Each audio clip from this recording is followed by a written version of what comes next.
បញ្ជាក់ប្រាប់នេះបុរសហើយនឹងស្ត្រីភរិយាស្វាមីនៅក្នុងជីវិតតែមិនមែនជាការពិតក្តីស្នេហ៍ស្និទ្ធស្មោះស្ម័គ្រសំខាន់មិនប្រកាន់មិនប្រច័ណ្ឌយល់ចិត្តយល់ថ្លើពីថាភរិយាស្វាមីតែភក្តីមិនមានលំអៀងញញឹមមិនអើយក្រំគ្រាមគឺជាផ្លែស្ពានសូភែមង្គលមិនក្បត់មិនមានបិចកលឲ្យស្គាល់តែពាក្យថាមេត្តាក្តីថ្នាក់ថ្នមបីប្រឡោមិនប្រែសាវាស្នេហ៍គឺពាក្យយ៉ាងខ្លីតែវាមានន័យមិនអាចកណនីស្វាមីហើយនឹងភរិយាពិតជាសំខាន់ស្នេហ៍គឺជាកម្មសិទ្ធិគឺជាជីវិតភរិយាស្វាមី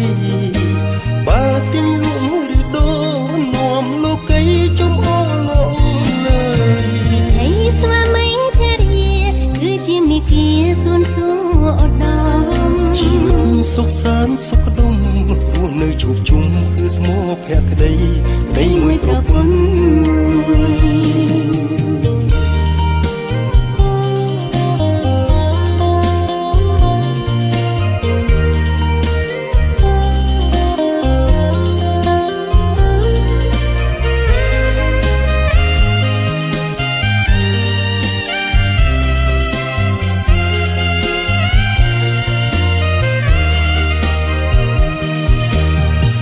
គឺពាក្យយ៉ាងខ្លី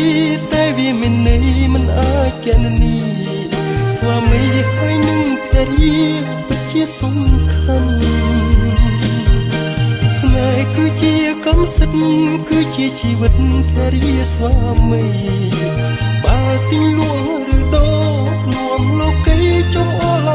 លើយស្នេហ៍គឺពាក្យយ៉ាងខ្លីតែវាមានន័យមិនអាចកណនីស្វាមីហើយនឹងភរិយាពិតជាសំខាន់ស្នេហ៍គឺជាកម្មសិទ្ធិគឺជាជីវិតភរិយាស្វាមីបើទីលួងឬដូរនាំលោកីចំអឡងលើវិធីស្វាមីភរិយាគឺជាមេគាសួនសួរឧត្តមជីវិតសុខសាន្តសុខដុមរស់នៅជួបជុំគឺស្មោភក្តីក្តីមួយប្រពន្ធ